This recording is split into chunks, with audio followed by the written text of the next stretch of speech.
Want a travel rewards card with solid perks and no foreign transaction fees? Here's how to apply for the Bank of America Premium Rewards card.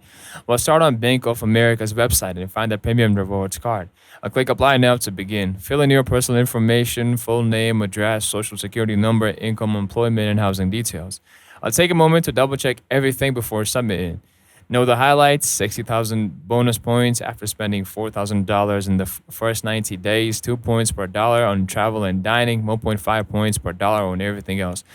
All with a $95 annual fee and no foreign transaction fees. You will also get up to $100 annual credit for airline incidentals and 100 credit towards TSA PreCheck or global entry every 4 years. Plus, with Bank of America's preferred rewards, you can boost your earnings by 25 to 75% each month. The card also includes valuable travel protections. So, submit your applications. You'll usually get an instant decision. If you get yours approved, your card will arrive in just a few days, activate it, and get started on earning points and enjoying perks. Until then, if you found this video really helpful, drop a like. Don't forget to also comment and also subscribe. Really help my channel so I can come back with more useful information and helpful videos. Until then, catch you in the next video.